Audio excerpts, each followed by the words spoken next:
નમસ્કાર, સ્વાગત છે આપનું સુપર 20 બુલેટિનમાં સમાચારોની સાથે હું છું જિજ્ઞાસા। સૌપ્રથમ રાષ્ટ્રીય ખબરો ઉપર નજર કરીએ તો વડાપ્રધાન નરેન્દ્ર મોદીએ નવી કેબિનેટ સાથે આજે બેઠક યોજી હતી, જેમાં આરોગ્ય અને કૃષિ અંગે નવા પેકેજ જાહેર કરાયા હતા। આરોગ્ય મંત્રીએ મનસુખ માંડવિયાને પ્રેસ કોન્ફરન્સના હેલ્થ ઇમરજન્સી પેકેજની જાહેરાત કરી હતી। હેલ્થ ઇમરજન્સીમાં દેશભરમાં 23,000 કરોડનું પેકેજ જાહેર કરાયું। સાથે જ દાવો કર્યો કે ભારતભરમાં હાલ 4 લાખ ઓક્સિજન બેડ ઉભા કરવામાં આવ્યા છે। આ ઉપરાંત કોવિડ હોસ્પિટલ 163 થી વધારીને 4,389 સુધી લઈ જવામાં આવી છે। કોરોનાની સંભવિત ત્રીજી લહેરને પગલે કેન્દ્ર સરકારની તૈયારીઓ અંગે માંડવિયાએ વિસ્તૃત માહિતી આપી હતી।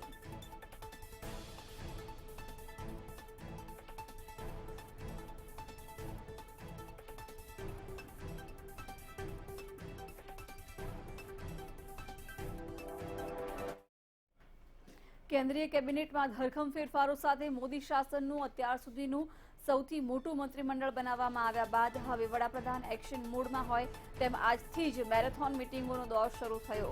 નવનિયુક્ત પ્રધાનો સાથે વડાપ્રધાન મોદીની બેઠકોનો સિલસિલો યથાવત છે અને તે જ સમયે ગુજરાતના સાંસદ અને હવે નવા મંત્રી બનેલા ડોક્ટર મહેન્દ્ર મુંજપુરા અને સુરતના સાંસદ દર્શના જરદોશે મંત્રીપદનો ભાર સંભાળી લીધો છે।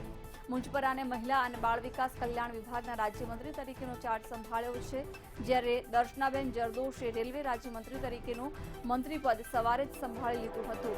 નવા રેલવે મંત્રી તરીકે અશ્વિની ભટ્ટે ચાર્જ સંભાળ્યો, તેના થોડા જ સમયમાં દર્શનાબેન જરદોશે પણ વિભાગ સંભાળી લીધો હતો।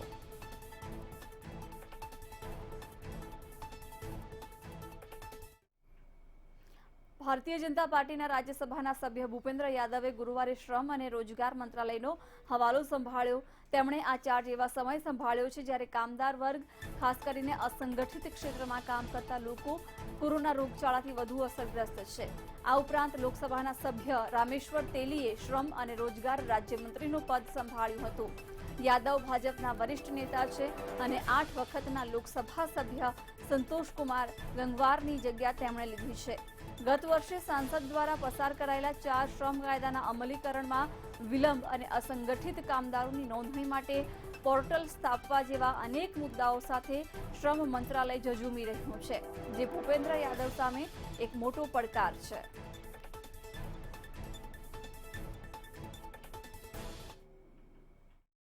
माननीय प्रधानमंत्री जी ने जो जिम्मेदारी मुझको कैबिनेट मंत्री के रूप में दी है और जो उन्होंने भरोसा दे करके जो जिम्मेदारी और दायित्व दिया है, निश्चित रूप से मैं उसको पूरा गंभीरता से निभाने का प्रयत्न करूँगा। अभी मैं मंत्रालय के सब अधिकारियों से मिलने के बाद अपने दायित्व को जो उन्होंने सौंपा है पूरी गंभीरता से निभाऊंगा। વિદેશ રાજ્યમંત્રી તરીકે 2 નવા પ્રધાનો મીનાક્ષી લેખી અને રાજકુમાર રંજનસિંહે વિદેશ મંત્રાલયમાં વિધિવત કારભાર સંભાળી લીધો છે। આ સાથે જ વિદેશ પ્રધાન અને ગુજરાતથી રાજ્યસભા સાંસદ એસ જયશંકરની ડેપ્યુટીઓની સંખ્યા વધીને 3 થઈ ગઈ છે। કેરળના સાંસદ વી મુરલીધરન પહેલેથી જ જયશંકરના ડેપ્યુટી તરીકે ફરજ બજાવી રહ્યા છે અને હવે લેખી તેમજ રાજકુમારે ચાર્જ સંભાળી લીધો છે।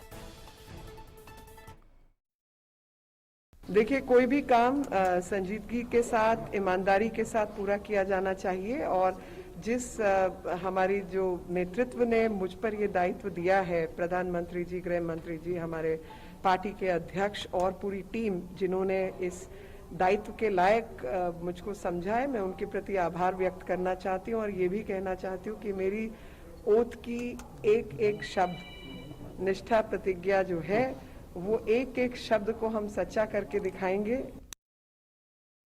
પૂર્વ આઈએએસ અધિકારી અશ્વિની વૈષ્ણવે આજે રેલવે મંત્રાલયનો કારભાર સંભાળી લીધો છે। બુધવારે તેમણે મોદી મંત્રીમંડળમાં સામેલ કરવામાં આવ્યા હતા અને તેમણે રેલવે મંત્રાલયની જવાબદારી સોંપવામાં આવી હતી। રેલવેની સાથે તેમણે આઈટી અને કમ્યુનિકેશન્સ મંત્રાલયનો હવાલો પણ સોંપાયો છે। વૈષ્ણવને એવા સમય મંત્રી બનાવવામાં આવ્યા છે જ્યારે રેલવેની આવક વધારવા માટે વિવિધ માર્ગો પર વિચારણા કરવામાં આવી રહી છે। તેમાં પબ્લિક પ્રાઇવેટ પાર્ટનરશિપ મોડેલ પણ સામેલ છે। રાજસ્થાનના જોધપુરમાં જન્મેલા 51 વર્ષીય વૈષ્ણવ 1994 બેચના ઓડિશા કેડરના આઈએએસ અધિકારી છે। આઈએએસ રહીને તેમણે 15 વર્ષ સુધી ઘણી મહત્વપૂર્ણ જવાબદારીઓ સંભાળી છે, પરંતુ તે પબ્લિક પ્રાઇવેટ પાર્ટનરશિપ એટલે કે પીપીપી ફ્રેમવર્કમાં ફાળો આપવા માટે જાણીતા છે।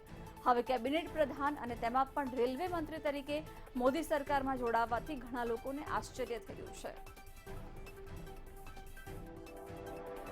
सबसे पहले प्रधानमंत्री जी को धन्यवाद देता हूं कि इतनी बड़ी जिम्मेदारी दी है।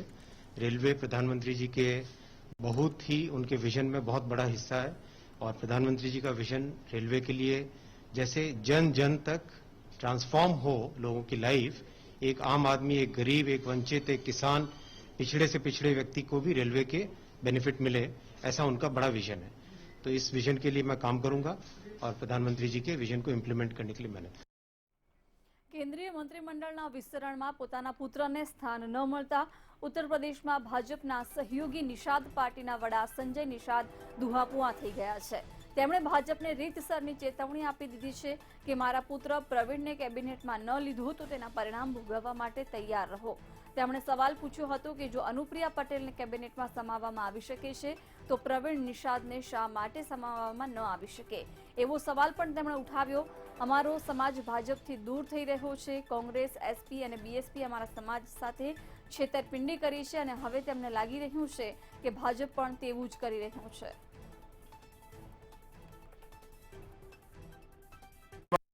की सब बातें अवगत करा चुका हूँ नड्डा साहब और निषाद जी से कि भाई निषाद वैसे ही धीरे धीरे कट रहा है आपसे, तो उन्हें अगर जगह देते हैं तो शायद निषाद फिर से पुनः आपसे जुड़ने के लिए तैयार हो जाए। बाकी हमारे जो मुद्दे हैं वो मुद्दे हैं कि आरक्षण हमारे मुकदमे वापस होने चाहिए और जो पिछली सरकारों ने हमारी जमीन छीनी है वो वापस होना चाहिए। बाकी जो है जगह मिलेगा ये नेतृत्व को तय करना है। विशेषाधिकार प्रधानमंत्री को अपने टीम में रखते हैं। ये जो फोन आ रहे हैं कि आया कि नहीं आया, ये उससे बेहतर भारतीय जनता पार्टी को पूछना चाहिए लोगों को कि वो किसको रख रहे हैं, किसे नहीं रख रहे हैं। એલજેપી નેતા ચિરાગ પાસવાનના કાકા અને સ્વર્ગસ્થ નેતા રામવિલાસ પાસવાનના ભાઈ પશુપતિ કુમાર પારસને કેબિનેટ મંત્રી તરીકે શપથ લેતા પરિવારની લડાઈ હવે રોચક બની છે। ચિરાગ પાસવાને હવે દિલ્હી હાઈકોર્ટમાં અરજી દાખલ કરી દીધી છે। પારસે ભત્રીજા ચિરાગ પાસવાન સામે બળવો કરીને 4 લોક જનશક્તિ પાર્ટીના વરિષ્ઠ સાંસદોના સમર્થનથી અલગ ગ્રુપ બનાવી દીધું છે। આ ઘટના પછી એલજેપીનો અસલ દાવેદાર સાબિત કરવા માટે પશુપતિ પારસ અને ચિરાગ વચ્ચે યુદ્ધ જેવી સ્થિતિ છે અને તેમાંય હવે મોદી મંત્રીમંડળમાં કાકા પારસ સામેલ થતા ચિરાગ પાસવાન વધારે ગુસ્સે થયા છે। એક તરફ જ્યાં મામલો હજુ લોકસભા અધ્યક્ષ અને ચૂંટણી પંચ સામે પહોંચી ચૂક્યો છે, ત્યાં હવે ચિરાગે દિલ્હી હાઈકોર્ટનો પણ દરવાજો ખખડાવ્યો છે। સાથે જ દાવો કર્યો છે કે બિહારમાં મધ્યસ્થ ચૂંટણી યોજાઈ શકે છે।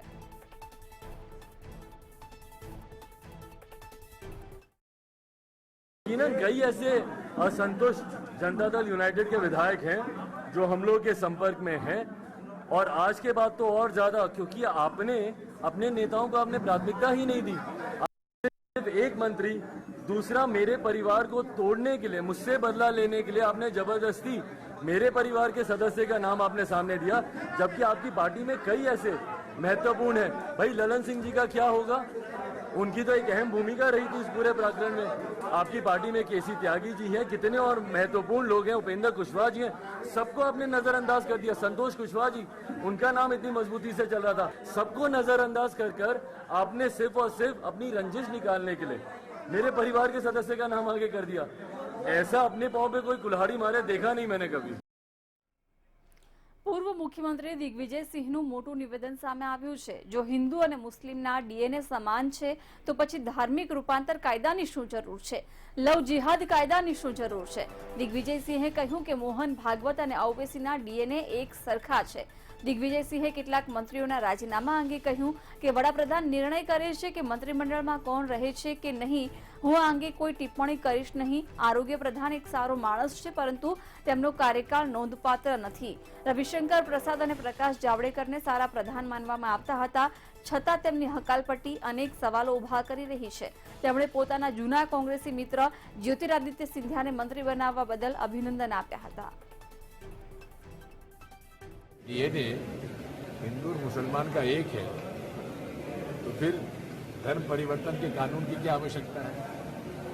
लव जिहाद कानून की क्या आवश्यकता है? फिर मोहन भागवत जी और ओवैसी का दोनों का डीएनए एक ही है।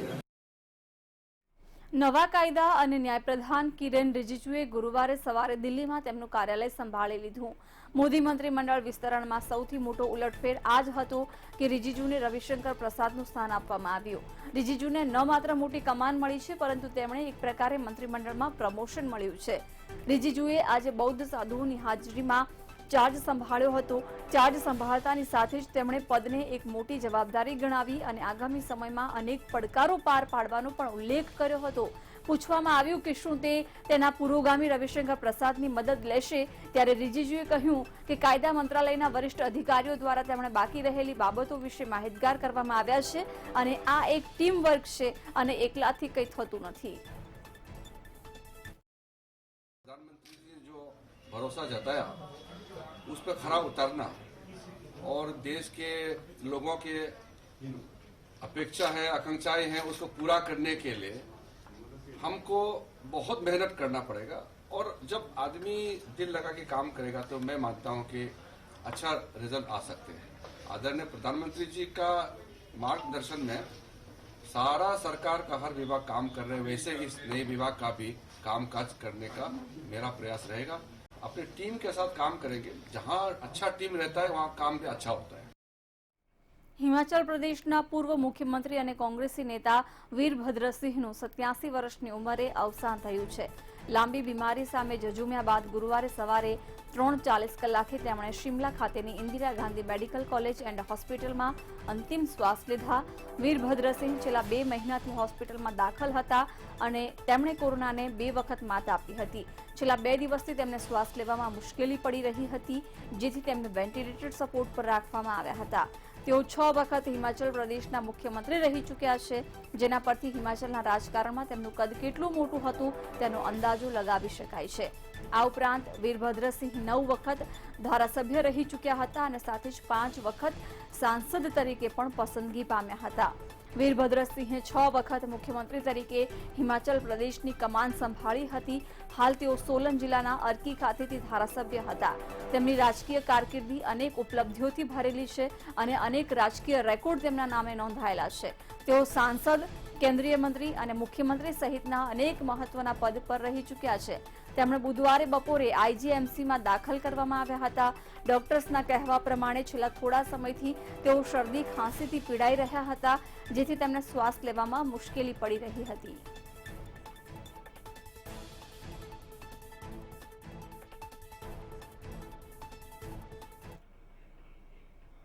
અને હવે નજર કરીએ રિજનલ મેટરો ઉપર. તો રાત્રિ કર્ફ્યુને લઈને સરકાર દ્વારા મહત્વપૂર્ણ નિર્ણય લેવામાં આવ્યો છે. હવે 8 મહાનગરોમાં જ રાત્રિ કર્ફ્યુ અમલમાં રહેશે. રાત્રે 10 થી સવારે 6 વાગ્યા સુધી રાત્રિ કર્ફ્યુ રહેશે, જ્યારે ભુજ, મોરબી, પાટણ, મહેસાણા, ભરૂચ, નવસારી, વલસાડ, અંકલેશ્વર અને વાપીમાંથી રાત્રિ કર્ફ્યુ હટાવી લેવાયો છે. આ ઉપરાંત લગ્ન સમારોહમાં 150 લોકોને મંજૂરી આપવામાં આવી છે, જ્યારે હોટલમાં 9 વાગ્યા સુધી બેસીને જમી શકાશે. જાહેર બસ સેવા 75% ક્ષમતા સાથે દોડશે. મહત્વનું છે કે સરકારે ધોરણ 9 થી 11ના ટ્યુશન ક્લાસીસને પણ મંજૂરી આપી છે. Water park, spa, swimming pool બંધ રહેશે અને જીમ 60%ની ક્ષમતા સાથે ચાલુ રાખી શકાશે. તો પ્રદીપસિંહે જણાવ્યું હતું કે ગૃહમંત્રી અમિત શાહ મંગળા આરતીમાં હાજર રહેશે, તો સીએમ અને ડેપ્યુટી સીએમ પહિંદ વિધિમાં હાજરી આપશે. કોવિડ પ્રોટોકોલ સાથે રથયાત્રા નીકળશે. મંગળા આરતીની અંદર એ ઉપસ્થિત રહીને વર્ષોની એમની પરંપરા છે એ પ્રમાણે મંગળા આરતીમાં માન્ય શ્રી અમિતભાઈ શાહ ઉપસ્થિત રહેશે અને સવારે રથના પ્રસ્થાનની જે હોય છે એ પહિંદ વિધિ રાજ્યના માન્ય મુખ્યમંત્રી શ્રી વિજયભાઈ રૂપાણી અને નાયબ મુખ્યમંત્રી શ્રી નીતિનભાઈ પટેલમાં મર્યાદિત લોકોની હાજરીમાં પહિંદ વિધિ કરી અને પછી રથનું પ્રસ્થાન કરવામાં આવશે. સુરત મહાનગરપાલિકાના વિરોધ પક્ષ દ્વારા શાસકો ઉપર વધુ એક આરોપ લગાવવામાં આવ્યો છે. આ વખતે પાર્કિંગના કોન્ટ્રાક્ટમાં ભ્રષ્ટાચાર થયાનો આરોપ લગાવાયો છે. લિંબાયત ઝોનના ઉમરવાડા વિસ્તારના TP8માં એડી એન્ટરપ્રાઇઝને કોન્ટ્રાક્ટ આપવામાં આવ્યો છે, જે અંગે વિરોધ પક્ષના નેતાઓએ દાવો કર્યો છે કે ગત વખતે વાર્ષિક 77 લાખમાં આપવામાં આવ્યો હતો, જે આ વખતે પાલિકાના શાસક પક્ષ નેતા અમિત રાજપૂતના ઇશારે મહિને માત્ર 3.30 લાખ જીએસટી સાથે ચૂકવવામાં આવશે, જેનાથી કોર્પોરેશનને 50%થી વધુના હિસાબે વર્ષે 30 લાખ કરતાં વધુ નુકસાન થશે। તે છતાં પણ પોતાના મળતિયાઓને લાભ અપાવવા માટે ટેન્ડર આપવામાં આવ્યા છે તેવા આક્ષેપ લગાવવામાં આવ્યા છે।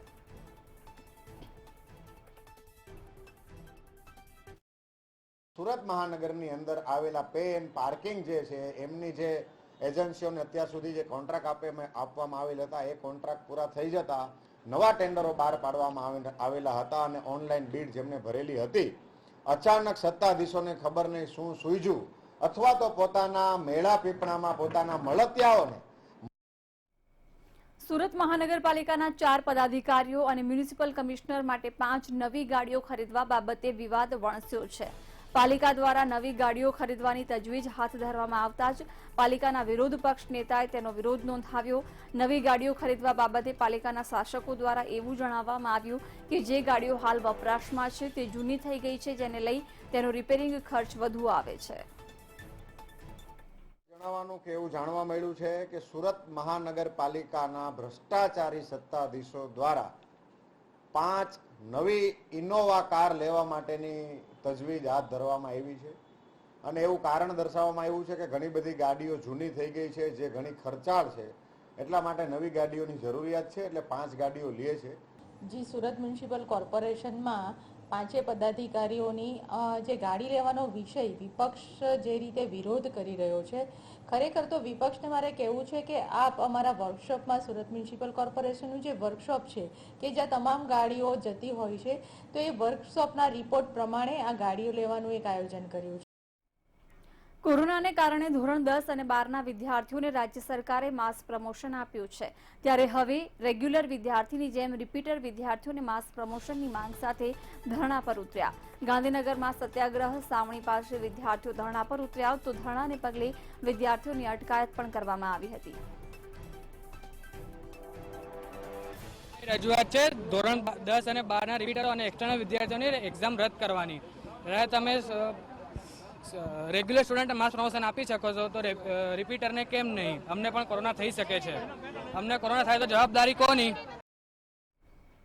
અમદાવાદ સિવિલ હોસ્પિટલમાં વધુ એક જટિલ સર્જરી કરવામાં આવી, જેમાં બાળ ચિકિત્સા વોર્ડમાં દાખલ 11 વર્ષીય ફલક નાડિયાને શ્વાસ લેવામાં તકલીફ પડતી હતી, જેથી તેને સીટી સ્કેન કરવામાં આવ્યું ત્યારે તેની શ્વાસ નળી અને અન્ન નળી સાથેનું કનેક્શન દેખાયું, જેથી ડોક્ટરોએ બાળકીનું તાત્કાલિક ઓપરેશન કર્યું હતું। એચ વેરાયટી ઓફ ટીઓફિસ્ચ્યુલા હોઈ શકે છે, એટલે એ બાળક અમને રિફર કરવામાં આવ્યું અને પીડિયાટ્રિક સર્જરીમાં લઈ અને બાળકને શ્વાસ નળીની અંદર દૂરબીન નાખ્યું, તો અમને પણ નવાઈ લાગી કે આ 11 વર્ષની બાળકીને શ્વાસ નળી અને અન્ન નળી સાથેનું કનેક્શન દેખાયું દૂરબીનમાં, એટલે કે મેડિકલ લેંગ્વેજમાં કહીશ કે આને એચ વેરાયટી ઓફ ટીઓફિસ્ચ્યુલા કહેવાય। કે ગાંધી આશ્રમના નવીનીકરણનું કામ મનપા કરશે। આમ તો ગાંધી આશ્રમ કેન્દ્ર સરકારનો પ્રોજેક્ટ છે, પરંતુ તેમાં એએમસીના ડીવાયએમસીની નિમણૂક કરાઈ છે। ગાંધી આશ્રમના નવીનીકરણ માટે 273 કરોડનો અંદાજિત ખર્ચ થશે। ગાંધી આશ્રમ જે કેન્દ્ર સરકારનો પ્રોજેક્ટ છે એની અંદર અમદાવાદ શહેરે અને ગુજરાત સરકારે કોર્પોરેશનમાં એક અધિકારીની નિયુક્તિ કરી છે એમના દ્વારા, અને કોર્પોરેશન દ્વારા જે ડિઝાઇન નક્કી કરવામાં છે એના ડિઝાઇનરનું કામ હતું, એ અંદાજિત 200થી વધુ કરોડનું કામ છે। અને એની જામનગરના વરણા ગામે 1000 વૃક્ષોનું રોપણ કરવામાં આવ્યું। આ વૃક્ષારોપણ માટે ગ્રામજનોએ 15 લાખ રૂપિયા ભેગા કર્યા હતા, જેમાંથી 7 લાખ રૂપિયાના વૃક્ષો અને 3 લાખ રૂપિયાનું ટ્રેક્ટર ખરીદવામાં આવ્યું। સૌ ગ્રામજનોએ ભેગા થઈને 1000 વૃક્ષોનું વાવેતર કર્યું છે। પેટ્રોલ ડીઝલના ભાવ વધારાની વચ્ચે સીએનજી ગેસના ભાવમાં 68 પૈસાનો વધારો થયો છે। અમદાવાદમાં સીએનજી ગેસનો ભાવ 55.30 પૈસાએ પહોંચ્યો છે। આ સીએનજીના ભાવ વધારાની સૌથી વધુ અસર રિક્ષા ચાલકો ઉપર પડી છે। અમદાવાદની 2 લાખથી વધુ રિક્ષાને સીધી અસર પડશે। છેલ્લા 3 વર્ષથી સરકારે રિક્ષા ચાલકોનું ભાડું વધાર્યું નથી। રિક્ષા ચાલકોએ ભાવ વધારો પાછો ખેંચવાની માંગ કરી છે।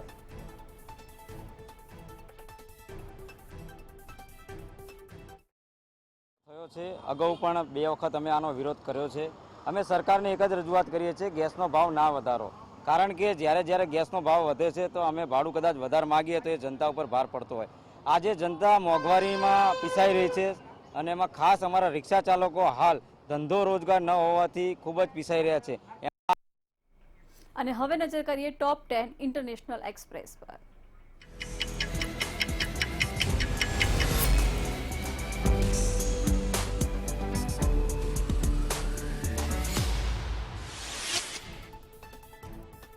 દુબઈના જેબેલ અલી પોર્ટ પર લાંગરેલા એક કન્ટેનર શિપમાં ભયંકર વિસ્ફોટને લીધે પોર્ટ પર આગ લાગી હતી। દુબઈ સિવિલ ડિફેન્સની ટીમે આગ પર કાબુ મેળવી લીધો છે। ઇન્ડોનેશિયામાં કોરોના રીતસર કોહરામ મચાવી રહ્યો છે। અહીં છેલ્લા 24 કલાકમાં 34,779 નવા કેસ નોંધાયા છે તો 1,040 નાગરિકોના મોત થયા છે। યુકેમાં પણ કોરોના કેસ સતત વધી રહ્યા છે। છેલ્લા 24 કલાકમાં જ યુકેમાં 32,548 નવા કેસ નોંધાયા છે। જો કે રાહતની વાત એ છે કે 32,000 કેસ સામે મૃત્યુ આંક માત્ર 33નો છે। સાઉથ આફ્રિકામાં પણ કોરોના કેસ ઝડપથી વધી રહ્યા છે। સાઉથ આફ્રિકામાં છેલ્લા 24 કલાકમાં જ 21,427 નવા કેસ નોંધાયા છે। એલ્સા વાવાઝોડાએ અમેરિકાના ફ્લોરિડોમાં લેન્ડફોલ કર્યું છે। જો કે લેન્ડફોલ બાદ તેની તીવ્રતામાં માતબર ઘટાડો થયો છે। બોટ્સવાનામાં 1,174 કેરેટનો વિશાળ સફેદ હીરો મળી આવ્યો છે।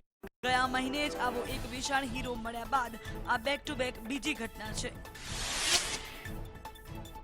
કેરેબિયન દેશ હૈતીના રાષ્ટ્રપતિની તેમના નિવાસસ્થાને હત્યા કરવામાં આવી। તેમના પત્નીને પણ ઈજાઓ થઈ છે, જેમને ખસેડવામાં આવી રહ્યા છે।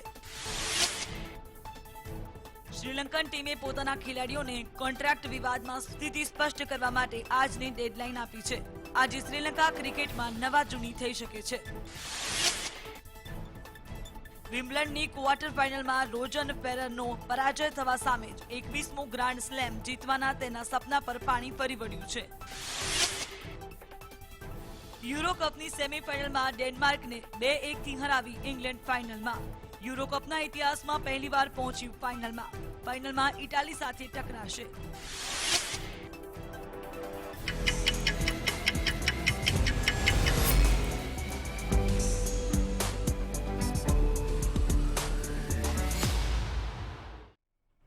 તો સુપર 20 બુલેટિનમાં અત્યારે બસ આટલું જ। વધુ સમાચારો માટે આપ જોતા રહો મંતવ્ય ન્યૂઝ। સાથે જ લોગિન કરો www.mantavynews.com। નમસ્કાર।